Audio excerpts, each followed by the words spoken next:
another episode of Presence Practice with Poonam and Parker. Hello, Poonam. So today's topic is the beginning of a series on addiction.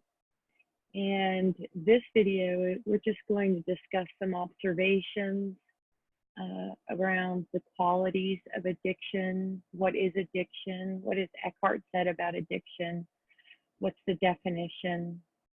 And then in other videos, we'll discuss specific addictions that may be less obvious.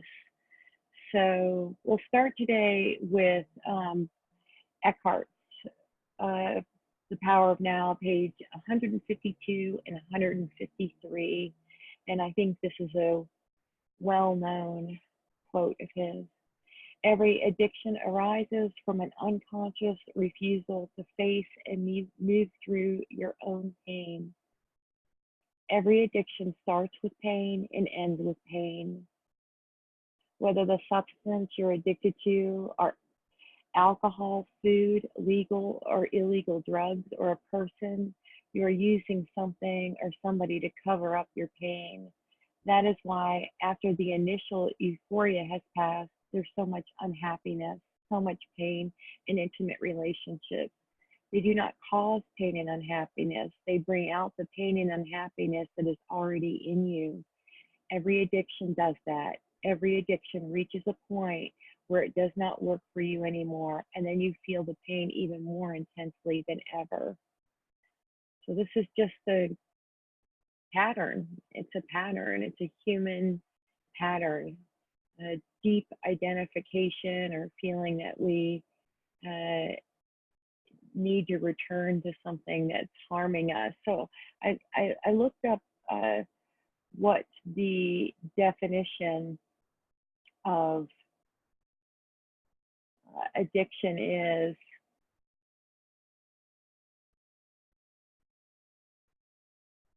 Let me get it for you. The term addiction does not only refer to dependence on a substance such as heroin or cocaine. A person who cannot stop taking a particular drug or chemical has a substance dependence. Some addictions also involve an inability to stop partaking in activities such as gambling, eating, or working. In these circumstances, a person has a behavioral addiction. Addiction is a chronic dis-ease, so an imbalance that can result from taking medication. The overuse of prescribed opiate painkillers, for example, cause 115 deaths every day in the United States. When a person experiences addiction, they cannot control how they use a substance or partake in an activity, and they become dependent on it to cope with daily life. So I think there are organizations right now that are doing a really beautiful job of addressing things like alcohol and drug addiction. And I think that work such as Eckhart Tolle and other spiritual teachers and writers that have lived even a long time ago discuss addiction as just a very heavy pattern. I want to say that I asked a friend who's in AA what their experience was with addiction there, and I want to apply these to the addiction of the thinking mind primarily. The thinking mind and the attachments that we make, the addiction to busyness. So there are addictions that we celebrate right now in our culture, and then there's some that we call they're unacceptable. But all attachments have the seed of an addictive clinging to it. So this is what he said to me. As a recovering addict, we never live in a vacuum. We're either moving forward or we're moving back to our original addictions, or we move laterally to another addiction. So this is exactly what the ego does. It moves from one addiction to another addiction when we don't do, as Eckhart said, which is to stop and fully face whatever that addicted, whatever that is covering up. So if we have an addictive quality that wants to return to the same sabotaging behaviors over and over and over again that take us out of the present moment, that keep us wrapped up in a story, that keep the pain body alive. It could be an addiction to a situation. Eckhart doesn't say that, but I'm sure he would. You could be addicted to a situation or something from your past, a uniqueness. We don't take that story away, right? We need it for our identity. So, Poonam, would you like to jump in here? So this part, Eckhart actually addresses, I don't think he addresses it in the books. He doesn't tell it in The Power of Now or A New Earth, but there are a couple of talks, and I'll do one of the videos on one of the talks. But I was listening to Inviting Presence today, and even in there, he talks about the dense karmic accumulation.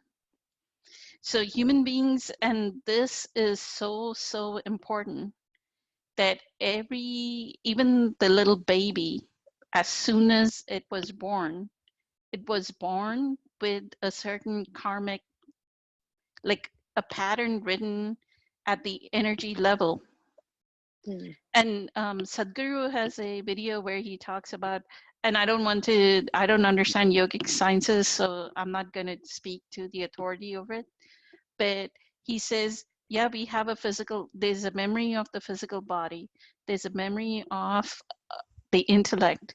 Then there is the pranic body. Then there is the karmic body.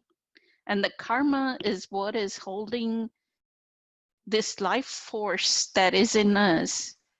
The karmic accumulation is what is holding it. If we undid the karmic accumulation, if we looked at, just like how you said in the previous video about looking at your pattern, if we looked at all our patterns and we dissolved them, this life force will leave this body. The reason why this life force exists in this body is because we still have some karmic accumulation. So Eckhart is doing something to hold his life force, because I see Eckhart as somebody, maybe it is his wanting wine with his meal, right? What thought leaders that have had that awakening experience, they purposely create an addiction or a wanting, a desire. You know, in Buddhist, we call it a desire, so that that life force does not leave that body. So there's a certain amount of desire that keeps us rooted on the earth. Exactly. And we are all born with some kind of compulsion.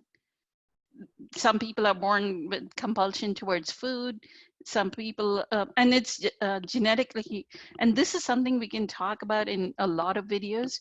Like, I know people that are Native American, they have had so much alcohol in, generationally have had addiction to alcohol.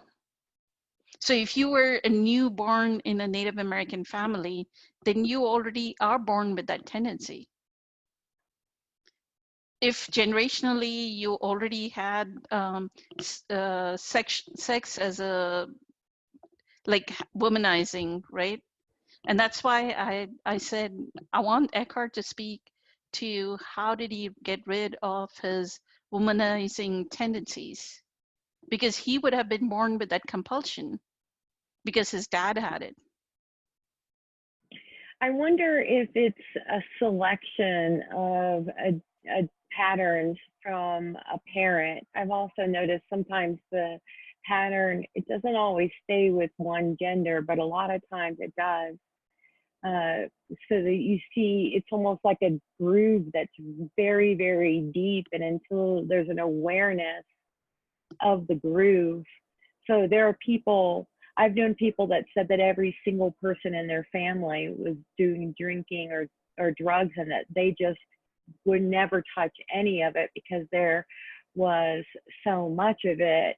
So it must then move laterally for them into something else, because there's not there's there's almost feels like a little bit of resistance to an anger or the unfairness of what they can see that part, but the humanity beyond that, the suffering that's masking, wouldn't that be the pain that needs to be turned and faced? So what Eckhart says is generationally these patterns, then some generation suddenly says, oh, I'm going to break away from it, right? Like he gives the example of in the 1960s, how parents before the 1960s, how rigid they were, ossified egoic structures, right? Then they started this movement, the abolitionist movement, the feminism.